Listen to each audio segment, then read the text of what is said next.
Why are there so many podcasts about Tottenham? Do I want to know why? They might contain insight, but mostly delusions. If I hear one more, I might die. They don't like Levy and they don't like Enoch. They pine for Moo and So Spurs fans are in a bit of a funk recently, right? It's not just me that feels that. I'm sure you do too if you're listening to this. It's conversations with your friends or family. It's going online. It's going to the stadium. It's everywhere. There's this cloud that's hanging over many of us. There's dissatisfaction about a ton of things about the club. And realistically, this isn't that new, but it does feel like it's been turned up a little bit recently, especially this season. Makes sense. We're coming out of November where we won once, nothing in the league, thrashed by our rivals. It's understandable, but there are numerous expressions of dissatisfaction, anger, sadness within the fan base. There's aggression and hostility between the fans and the first team playing staff or the coaches, and that's become a common occurrence under several coaches now. People cite rising ticket prices, domestic and international economic pressures, the relegation form at home, and a ton of other factors. Focusing on the supporter side, causes of negative emotional responses towards the club. What's happening within Spurs itself that's being reflected back to us is difficult to comment on because we're not walking the hallways of the training ground or at the stadium. So why? What's going on? This is Tottenham Hotspur, the Spurs podcast about Spurs podcasts. I'm your host, Ian. And today I'm going to talk about how supporter behaviour is influenced by what happens on the pitch. Last week I closed out my North London derby review by briefly touching upon mental health and fan behaviour, and it was an idea and a topic that I wanted to dig into a little bit deeper. So just before I really do that digging, at the top of the show, I want to make several points clear about what I'm going to talk about. This isn't meant to be an indictment of fans, nor is it applicable to all fans. What I talk about, you may not, feel applies to your lived experience. You may also think it's utter nonsense. It's your prerogative. It's fine. There's a huge body of research on this topic of sports behavior in terms of fandoms and social media, everything, right? Been going on for decades. If you're interested, go seek it out. Really interesting when you start reading around. That's part of the reason why I wanted to record this podcast today, because I'm really just scratching the surface of a huge and really, when you think about it, quite a consequential topic area for research, especially behavioral sciences, social sciences. The role of sport in our culture is massive. The impact is widespread. So understanding triggers and behaviors and psychology is fascinating and probably should be more widely funded by the various different funding organizations within the sciences. That being said, I will be citing some scientific evidence throughout the podcast. In some ways, this is probably the sort of closest topic to my own area of research historically. I am familiar with dissecting and examining and reading and understanding scientific papers and manuscripts, admittedly in the more sort of basic wet biology of lab stuff. Does it sound like I know what I'm talking about? But less so in the behavioral sciences. So there's an awful lot of face value going on. Reviews are very helpful to me. But I'm not trained in behavioral or neuroscience research. I'm just going to be playing one, like a knowledgeable person on these topic areas on a podcast today. I'm also not going to be calling out specific podcasters because I don't want there to be implications about their behavior or their mental health. That wouldn't be my intent, never has been my intent on this podcast. So I'm going to be talking in very general terms when I do mention Spurs podcasts. And finally, a quick trigger warning. There is going to be some brief discussion of intimate partner violence. If that's the type of thing which you don't want to hear, completely understand if you turn off now. You got the time. It's going to be coming a little bit later, but I'll try and give you a heads up when I get into that. So I've done some research. I've thought a little bit about the current situation within the Spurs fan base, both online, which is kind of the easiest for me to assess, being a remote fan, as well as what we see reported both in the news and by our fellow Spurs fans, what's happening in the stadium itself. So there are numerous evidences of sort of contemporary negative behavioral traits. So I'm using some big words because I read a lot of fancy research papers this week. And those negative behavioral traits are sort of aggression, sadness, melancholy, bickering, booing, that type of thing among Spurs fans, antagonism, arguing. So we've seen evidence of booing the team, and especially Vicario against Fulham.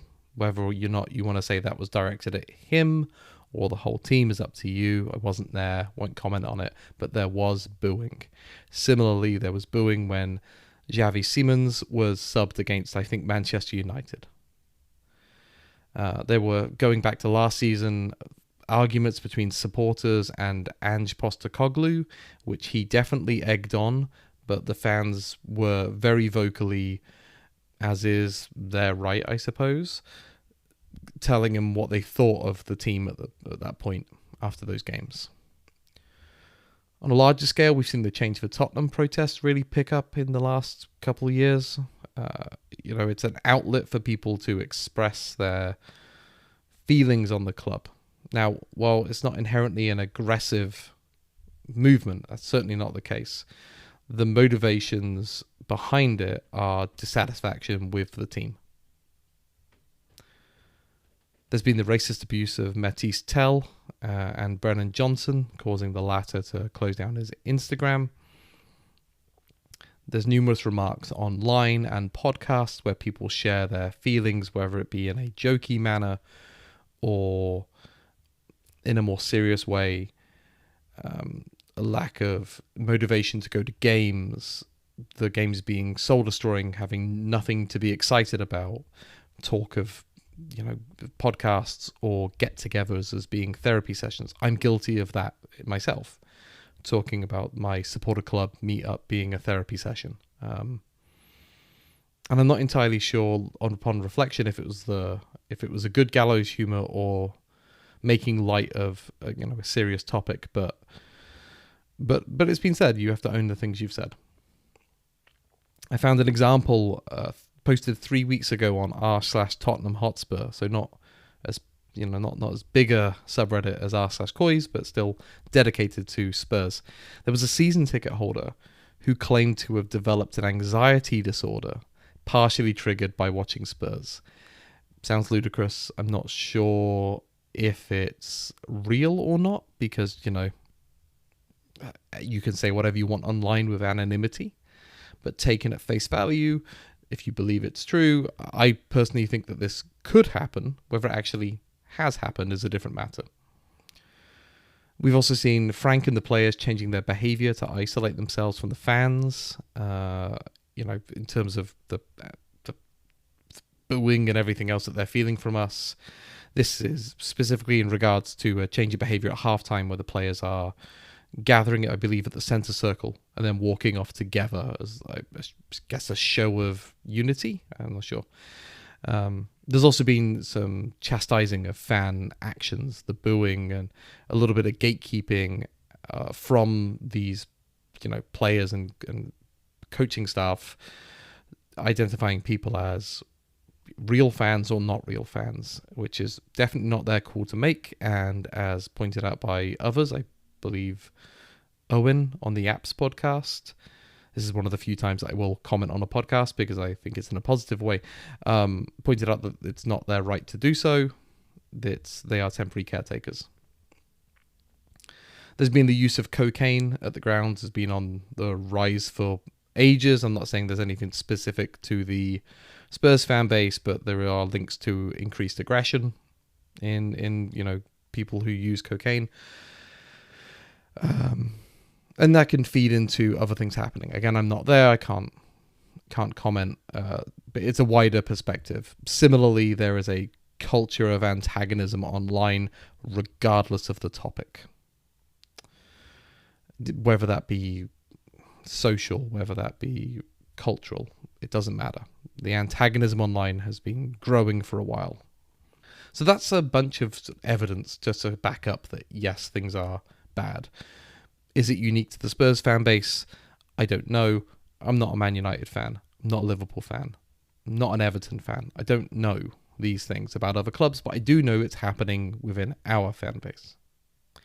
Now, historically, this is sort of nothing new. There have been toxic behavioural traits for many years. Fans have booed for years and years. It is not new. You can read books about Spurs, and there are various different stereotypes about the Spurs crowd as being a bit moany, a bit whingy. Not new. Also, not particularly unique to us. I think that would be labelling us unfairly. The harassment also goes back a long way.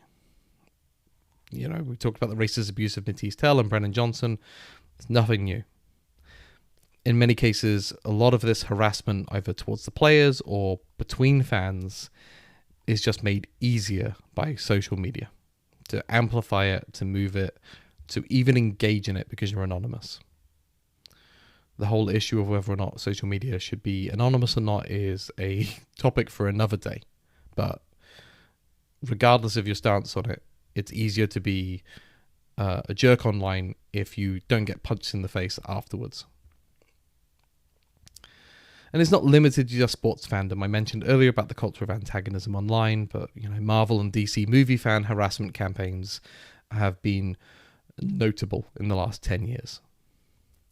And sort of going back a little bit further than that, in terms of stains on fan culture and in the way that harassment and arguing and racism online are now, you can rewind back to, say, the 1980s and look at hooliganism.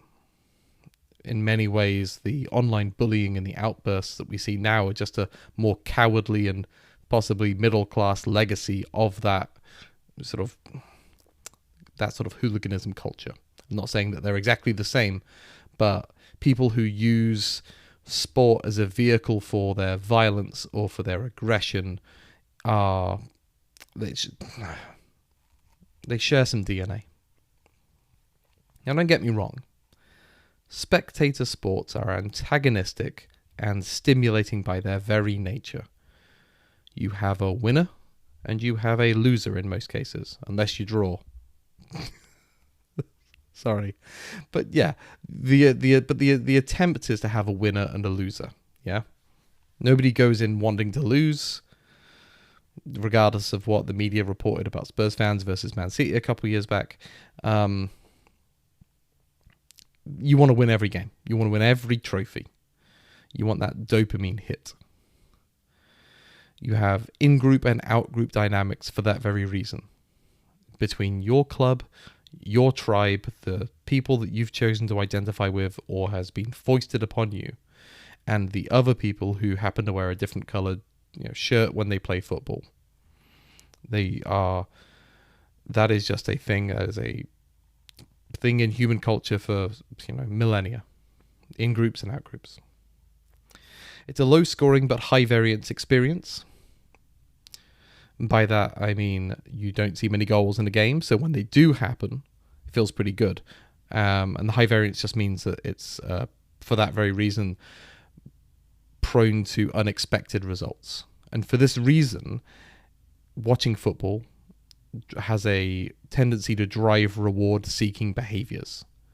I'm not saying it's a drug, but you want that, again, that dopamine hit. You want that good feeling to come back when you score, a Christian Romero overhead kick against Newcastle in the last minute, right? You want to feel that. And you don't want the people in the outgroups to feel that. In terms of the actual experience on a biological level, I've talked a little bit about dopamine inaccurately, but there is an association with high testosterone production in both men and women, as well as cortisol, a stress hormone, during games. And you can draw a through line between these types of stress responses and the increased chance of rare cardiovascular events, like a heart attack, say. We've seen that at Spurs over the years, sadly, both in terms of players on the pitch, but I think fans in the crowd. We've seen cardiovascular events happen. And there's also a theory that contact sports, including football, are vehicles for male sports fans to redefine and express their masculinity to allow for dominance and control. So again, coming back to people and groups who use football as a conduit to get out and engage with other behaviors which would be pretty much otherwise unacceptable in most other areas of culture and in society. Hooliganism, online, antagonism, and quote-unquote banter. You might think I'm being a little precious about this. To a certain extent, when you approach it from a more behavioral mental health perspective, you're probably going to sound like that. And to a certain extent, the dominance and control is, again, inherent to the sport, but it's whether or not it leaches into other areas of life where it becomes potentially a negative trait. But regardless, it's the over engagement with the need for dominance and control and how you react when that goes away. Think Spurs fans demanding that, we win every game when we know we probably can't. And then getting incredibly upset when we don't. So, what's the evidence for sports teams actually positively affecting behavior? I'm talking a lot about negative stuff in this podcast so far, and that does feel a little unfair and unbalanced, quite frankly, because there is a reason why we do this, why we put our bodies through these biological stresses, this mental stress at times, the time taken out of our day, out of our weeks. So I want to talk about them a little bit first, the positive effects of, positive mental effects of watching and having a sports team that you support, but also to help me establish the pain points for later in this podcast. Because it's a double-edged sword in many cases. For some of this, I found a nice, interesting article in Psychology Today entitled "The Psychology of Sports Fandom." I'll try to share some of these either on the Bluesky account or in the show notes. So in terms of what's good about sports, let's get the simple one out of the way. It makes you happy. It has that dopamine release. Seeing Spurs lift the Europa League is a core memory for me now, and it came 40 years into my life.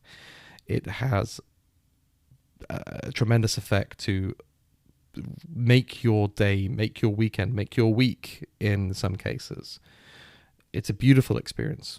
The seeing of, the viewing of some of these top athletes at the elite end of the sport doing incredible things is artistic in many ways. And again, that sounds a little flowery and pretentious, but that's who I am.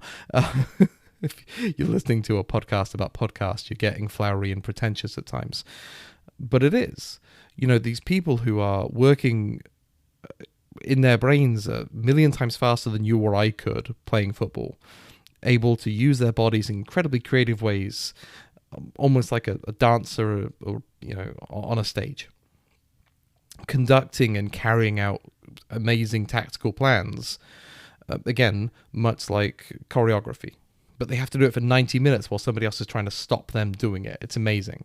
The power and pace of some of these players, the beauty of the players, there's an aesthetic element to all of this in terms of peak male fitness, as well as simply the clothes and jerseys they're wearing are sometimes nice to look at. So all these things, the rush of the crowd, the noise, the whatever, right? It's all going to make you happy on the positive side of things when you win, or maybe even when you get a scrappy last minute draw and you really needed it. It can make you happy.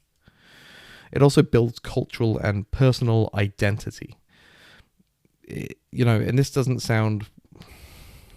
It sounds obvious, right? Like, some people just have that, right? You're a knitter. You're a fan of Doctor Who.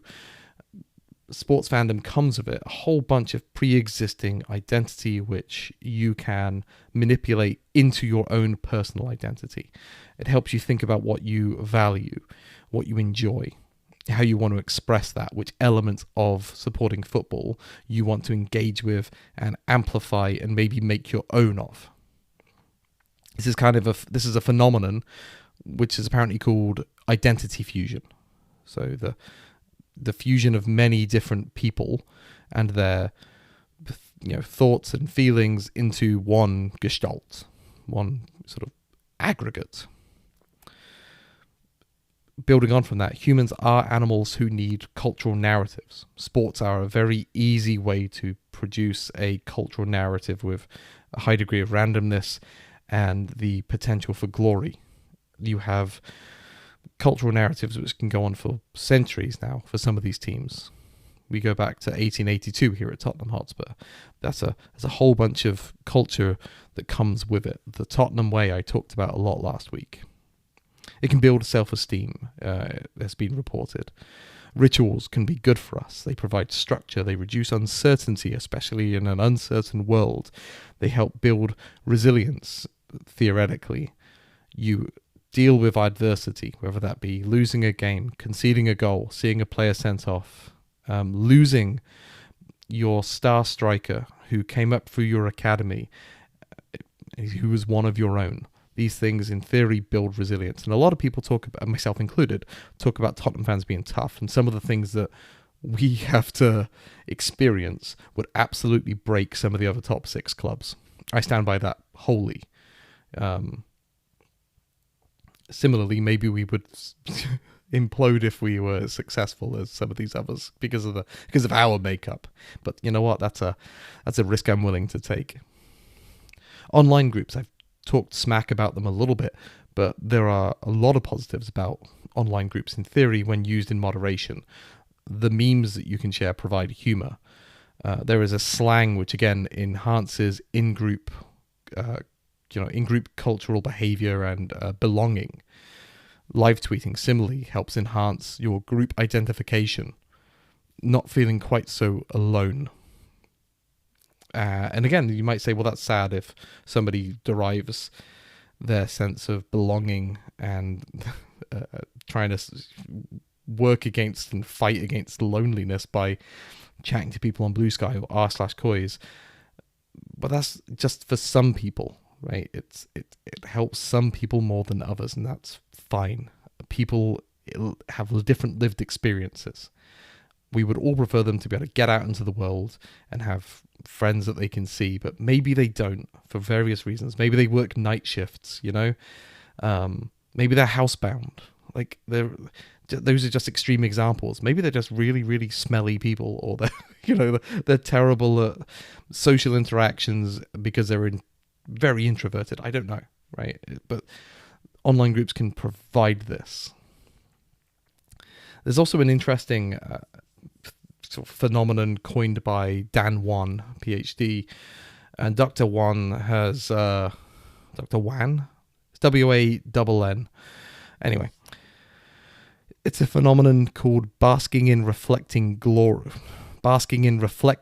glory, or burging, and this is process by which you enhance your own self-esteem by associating with a successful known other. So you feel better because Spurs are good and you are a Spurs fan, for example. You feel good because you're listening to The Fighting Cock and that's the most popular podcast, right? You feel good because you listen to Podden and Hotspur, a podcast listened to by about 5 people, apparently now including my dad. Hi, Dad. This is a thing that happens, and Dr. Wan has written extensively on this association between sports teams and their fans and how it affects their behavior and sense of self-worth and etc. So interesting stuff to chase down if you feel like learning a little bit more about this topic. Many moons ago, I want to say sort of 15 years ago, John Crace wrote an excellent book about kind of mental health stuff, I think, and Tottenham Hotspur and football. Similarly, there was another Guardian writer, David Hillier. He also talked about taking a mental health break from Spurs and from football in general. Talked about it on The Fighting Cock with Flav. Go check that out if you're interested. This is also my one way of tying this topic back to Spurs podcasts in a concrete way. But yeah, he took time away from watching football, but inevitably, despite sort of some of the positive effects, he still wanted to go back. He still hankered for the ritual of Spurs. I'm probably underselling and oversimplifying his message, but definitely go check out anything by David Hillier on this topic. So let's move back into the more negative space. How does a sports team and you supporting a sports team negatively affect your behavior? I listened to an interesting NPR pod with a chap called Greg Miller. I think he was a PhD who works at ThriveWorks here in America. And he talked about how the acute grief that you feel after a loss can feel incredibly tense. Can feel incredibly intense. It's usually short-lived, but for some it won't be. And it's interesting to me to think about the acute grief that you might feel in an in-group that's being amplified, say at the Tottenham Hotspur Stadium for a year, where you have become accustomed to seeing more wins.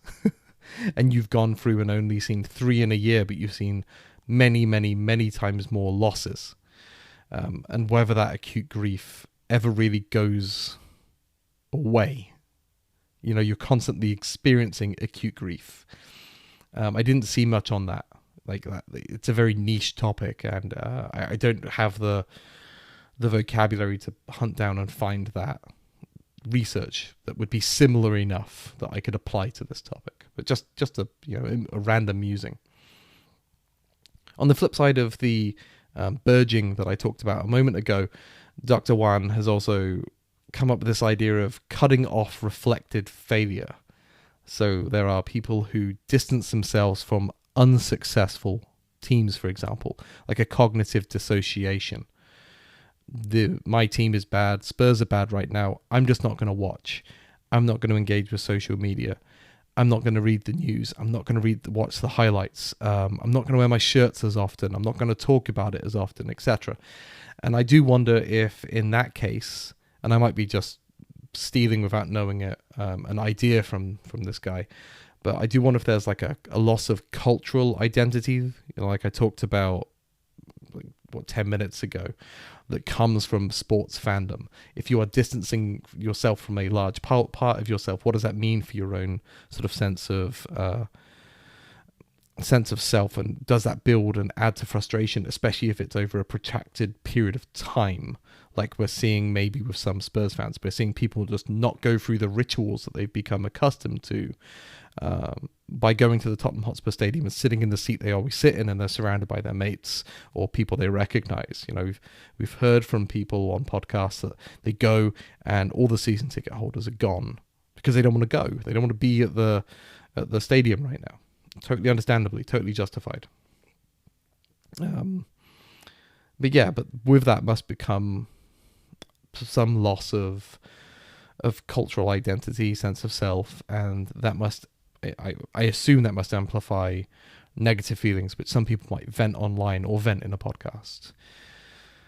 There's some evidence, speaking about losses, that certain fans are more likely to sacrifice themselves after a defeat and actually double down on their fandom. And this made me think of many podcasters and sort of larger social media accounts where there's a need to be a bit performative about your fandom, because part of maybe how you get paid or the dopamine you hit from creating a podcast or slamming out a banging tweet or whatever, you need it, right? So that's just an idea. I'm linking together lots of things from various different topics, and I'm not citing everything because I think some of them are wrapped up in larger papers that I'm going to try to reference later and in the show notes. There's apparently weak evidence of negative over-identification. So if you identify too strongly with a sports club and say they get relegated, there are some weak links to depression in fans of those teams. Quite how this works, if your team has gone up and come down, or it's the first time, I don't know. But I think I was just looking for evidence of negative effects of sports fandom, and it's all a balancing act. In terms of in-group, there was this paper I found. It was about in-group identification in soccer fans, so their sense of belonging, that the results themselves can be threats to social identity. Again, coming back to who they are. But interestingly, people who had higher in-group identification, so greater sense of being a Spurs fan, this was associated with feelings of anger more and not sadness after a loss. But people who felt lower in-group identification, so did not necessarily identify as strongly as a Spurs fan, or their Spurs fandom was 5 rather than a 10, let's say, they felt sadness after a loss rather than anger. Really interesting paper, really interesting finding, and I'll try to touch back on it in a few moments. German fans, there was this paper I found who those fans who more positively fantasized about winning, right? So if you really dream of beating Arsenal, in the North London derby last week, those people with stronger feelings about trying to win, those people who really fantasized about it, obviously felt more negative after a loss, right? So there's some buy-in there that doesn't necessarily come back. So this stuff has been studied, and I found it really fascinating that the different approaches and questionnaires that were put out to fans to try to quantify these feelings that seem evident to us. Some info on social media. It's anonymous. The algorithm promotes confrontation, the overuse of social media. There was a JMA Open article. There's probably been dozens or hundreds more, but the overuse of social media leads to depression and irritability. Sounds a lot like Spurs fans right now. Again, depression is a strong word. Let's use it in terms of sort of malaise, right? I mentioned live tweeting in terms of a sense of belonging, but in negative scenarios, it can create a feedback loop of amplification of sort of these negative behaviors that we've been talking about. Now I'm going to be getting into some slightly more serious stuff for the next minute or two. Start skipping forward if you'd like to.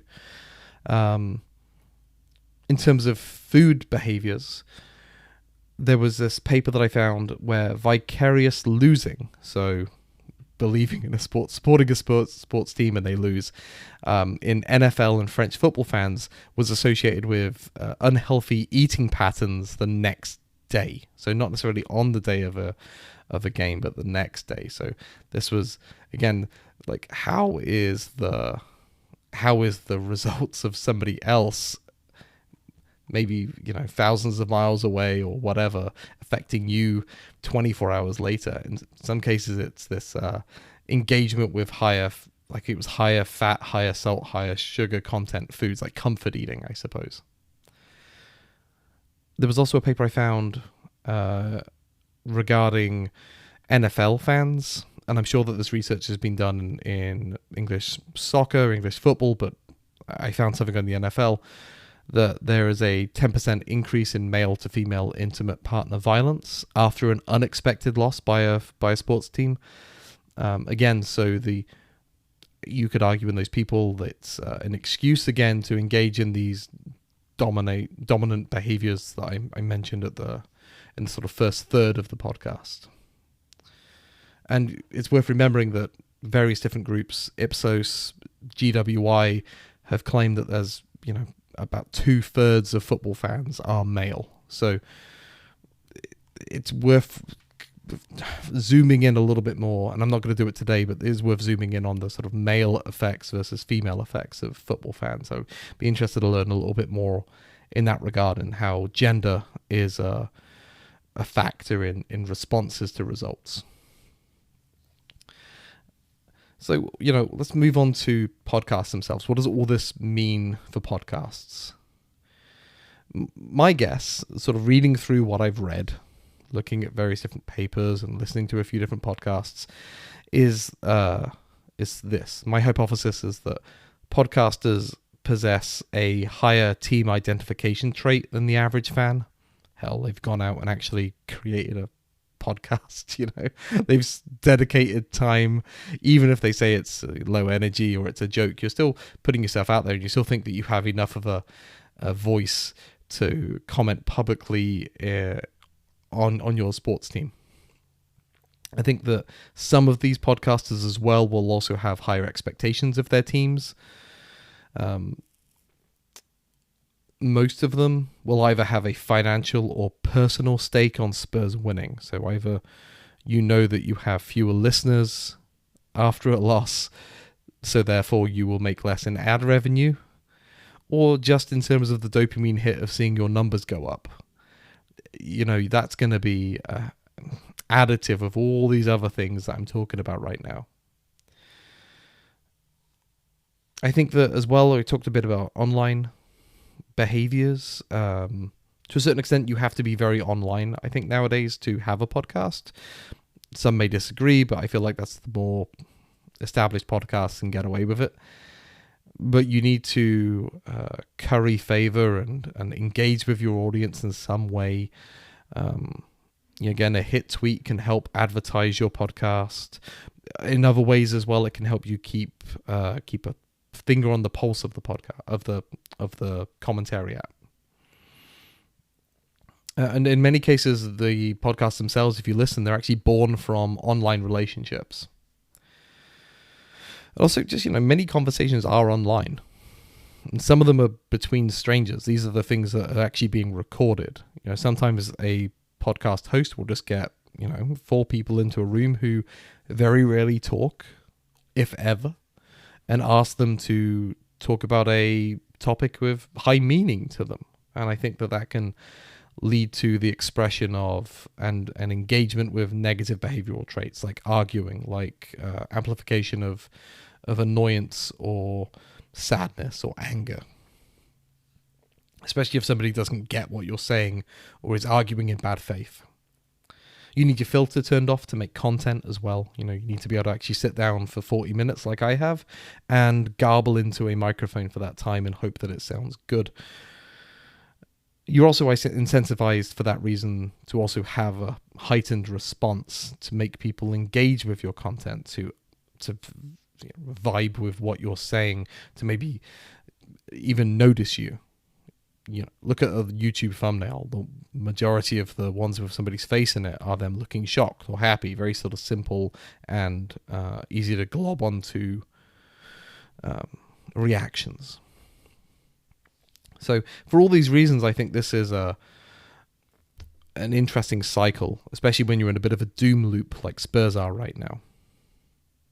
So you have podcasters with all these reasons who are probably more likely to engage in some of the negative feelings and behaviors that I've talked about. I'm not saying it's all of them by any means, but I think that it's a group that on the face of it could be more prone to some of these behaviors. Not the food, not the violence, but the sort of online and expressions of spoken anger or written annoyance or sadness of these very simple to understand concepts for people. Might get excommunicated for this podcast. And for these reasons, these podcasts can be conduits for very quickly disseminating negative vibes, bad vibes during doom loops throughout a fan base. They're touch points that many people have, not exclusively, but you can have hundreds of thousands of listeners on YouTube or tens of thousands on a podcast. And those touch points are situations of high trust and identification between a listener and a podcaster. When this is why advertisers pay the money they do to podcasters to shill a product, because their listeners believe in what they're saying. They like the people. So sort of inherently, when you hear your favorite podcaster say, I don't like Thomas Frank for X, Y, and Z, you're more likely to listen and maybe talk to your friends about it. So there's this amplification and spread of sentiment from a small number of very well-liked individuals who, when the going's good, are amazing. But I think right now they have they don't have a duty of care. They should be their honest selves and feel how they feel. In an ideal world, there would be a more positive way to talk about a negative topic. And in some cases, I think I talked about this last week, people are injecting humor and there are other ways of doing it. But still, there's going to be some podcasts that are just going to lean heavily into negative content, sadly. So what does all this mean for Spurs fans? We're dreamers. To dare is to do, etc. I referenced earlier some evidence that fantasizing about wins is linked to certain emotions after a loss, depending on your own personal makeup. And we've experienced a lot of losses recently, relative to where we were several years ago, within living memory. For some people, from a tremendous amount of success within their living memory. And all of this is associated with a loss of cultural identity in the last few years. Our position within the top 4 or the top 6 has been challenged tremendously. Was it a threat to social identity or something? This creates friction. This creates negative emotions.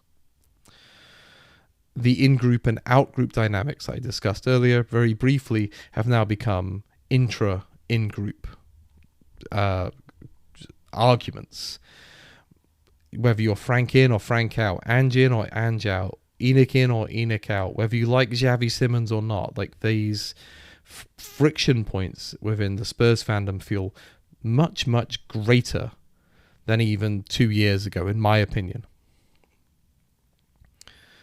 And it started, I think, maybe before that. There was a group of people who were very heavily behind what Conte said or Mourinho's time with Spurs. But I do, having been doing this for 40 years, I do feel like this moment in time right now is probably the unhappiest I've ever seen the Spurs fan base. And you could say, well, in the 90s, I was like 10 in the 90s, cut me some slack.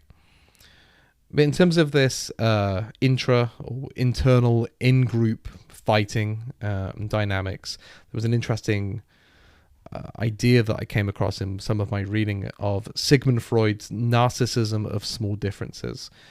This is the idea that the more commonalities that you have between two groups, there are actually more feuds rather than fewer. In sports fandom, this is usually applied to derbies. We live in the same area of London. We support teams, both in North London. They wear red. We wear white. They're assholes. We're not, right? Like, it's that. But applying it back to this sort of in-group friction that I talked about a moment ago, It's a very interesting thing for me as a podcaster to keep an eye on. And I've talked about it, I think, a fair bit in my time, 6-7 months of making a podcast. Anyway, I just wanted to share a Sigmund Freud idea and sound a little bit smart on a podcast that's listened to by, like, a dozen people and a dog. What else? I got some notes here. Digital media is associated generally with a lower mood, but sports can provide increases. I think the idea that you've developed a ritual of winning at home and haven't developed many healthy coping mechanisms for when that goes away. You can see fan booing, fan discontent. We're not used to this. We don't like this. We don't know how to express ourselves without this, without booing Vicario when he's on the ball, right? Maybe all fans do it. I don't care. We're doing it.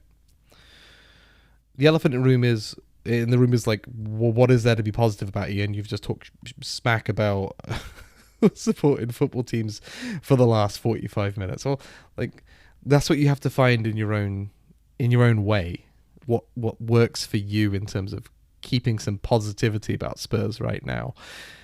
It might be your mates and the fact that you can get yourselves in a room or into a pub or at the stadium, and yeah, you're going to sit there and watch Spurs, but maybe you can also have a talk about your kids or, a movie you just watched or your mate's new shoes. Like, there are ways to find positivity in negative situations. All we're doing is watching a sports team win or lose, after all. I'm going to talk about that, I think, in a second, if I remember. So, sports fandom's great. I talked to I've been doing it for a long time. I make a podcast about it. I run a supporters club. I wear something with Spurs on it pretty much every day of my life right now. Whether that be my lanyard that keeps my work badge on it, whether it be a hat with a Spurs logo on it, whether it be a jersey. There's always something usually on my body. It's like the one thing that my daughter really associates with me is Tottenham Hotspur. Like, it's my link to my dad. It's my link to my brother.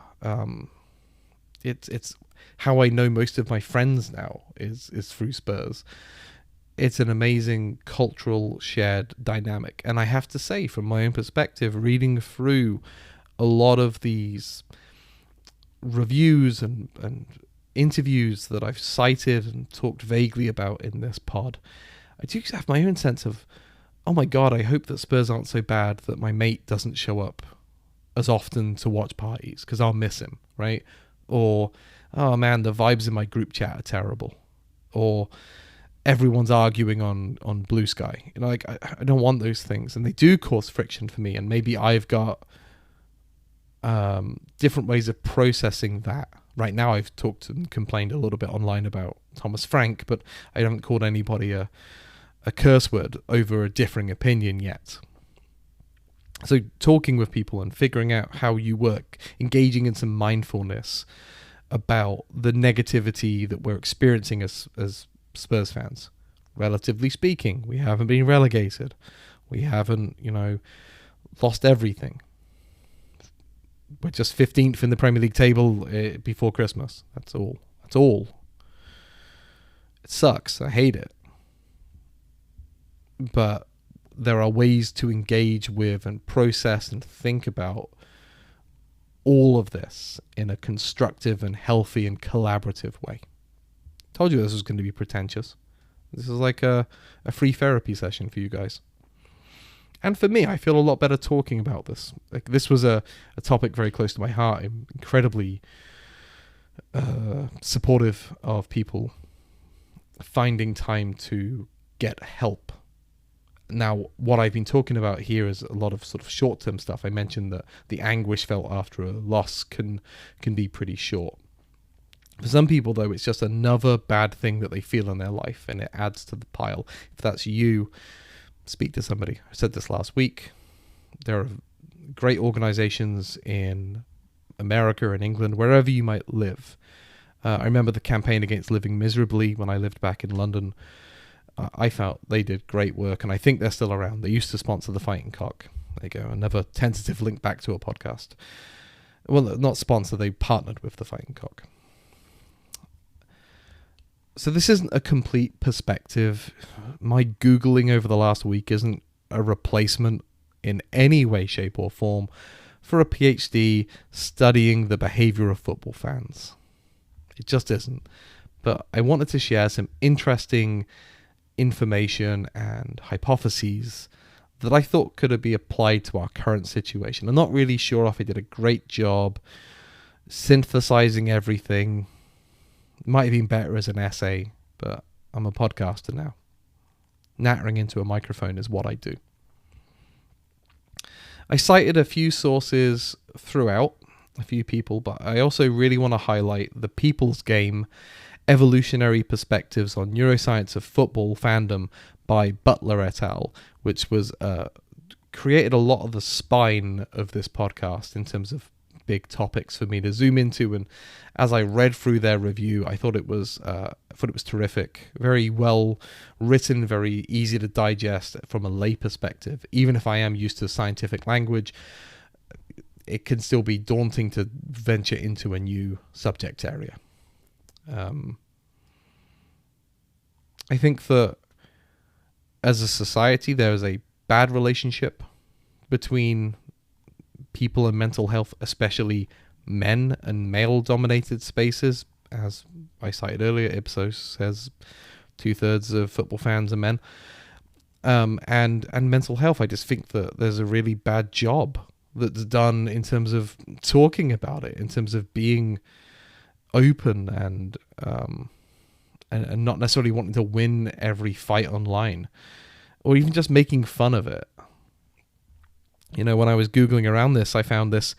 I was looking for, Tottenham Hotspur, mental health charities, that type of stuff. I found this old Paddy Power video that I'd memory hold from not too long ago, where they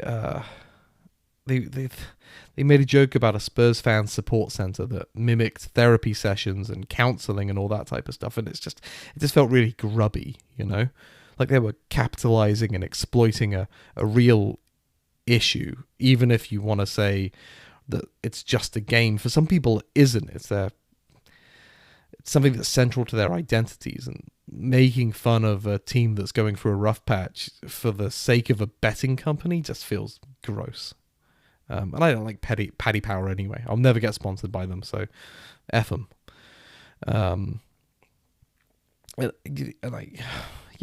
Sports are just central to a large demographic of people across multiple different cultures and geographies, etc. And it's core to their identities, but in very different ways, and our experiences shape us, and it's those differences we should be celebrating and not necessarily arguing about too much.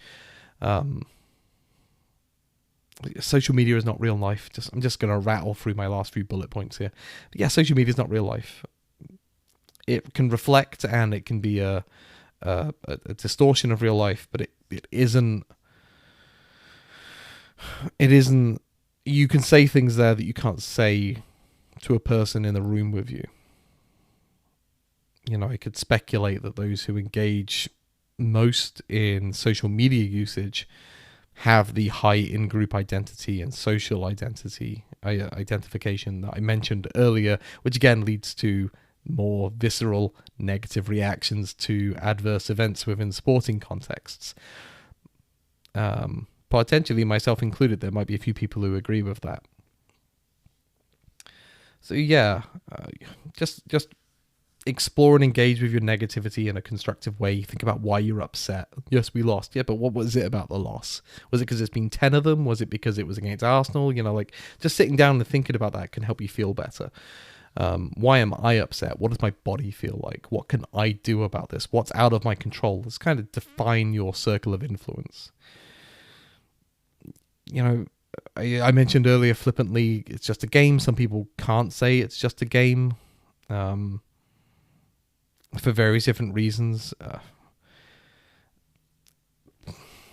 I got my next bullet isn't really related to that previous statement, but I just want to also point out that the Samaritans, the UK charity, estimates that approximately 2/3 of British football fans struggle with their mental health. So you should be respectful of other people online, because you don't know who the other person is, who you're talking to. Same with like podcasters and what somebody else is saying on a podcast, or you as a podcaster putting things out into the world. You know, I put a trigger warning at the start of this podcast because I felt like I had to be mindful that somebody didn't walk into conversations about, you know, disordered eating or violence, right? And yeah, we just, you know, we can't just pat ourselves on the back when Norwich or Brighton or somebody else posts a video about mental health. It takes real action in our communities and in our friendship groups and with our families. And when somebody isn't okay, like, oh, you know, if somebody's really, really, really sad about Spurs, maybe it's not Spurs that they're sad about. And being able to ask the right questions is difficult, but sometimes you have to.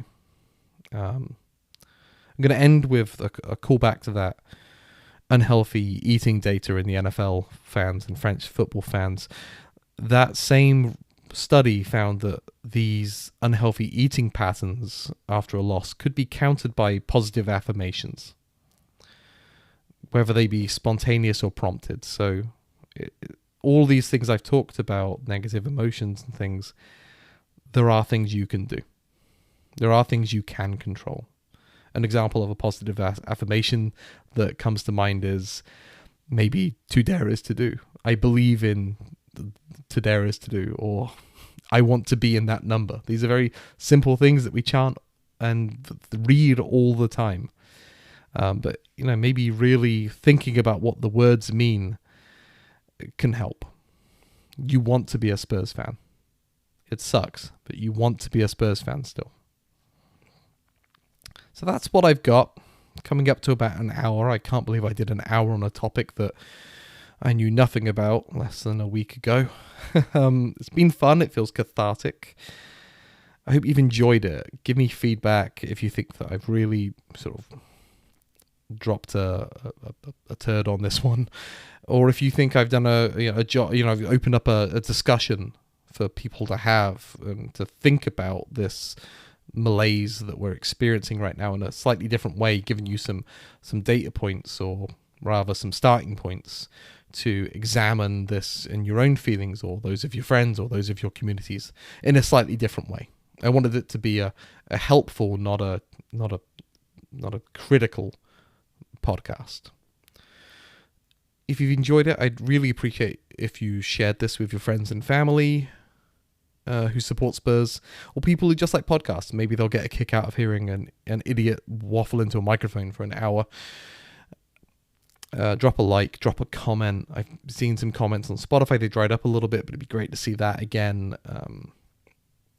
Helps tickle the algorithm, as my friend Graham on Home and Away says. Yeah, just go out there, be your best. Follow. This is unrelated. Be your best, and independently follow Tottenham Hotspur. And independently follow Tottenham Hotspur on Bluesky at tottenhamhotspur.bluesky.social or bsky.social. I'm waffling. I'm losing it now. Email me at tottenhamhotspur@gmail.com. I've received some lovely emails recently. Thank you to everybody who reached out, either with positive comments or with ideas. Great. Love to hear from you guys. And yeah, keep making Tottenham Hotspur podcast. Keep listening to Tottenham Hotspur podcast, however I normally say that. And I want to be in that number. Guys.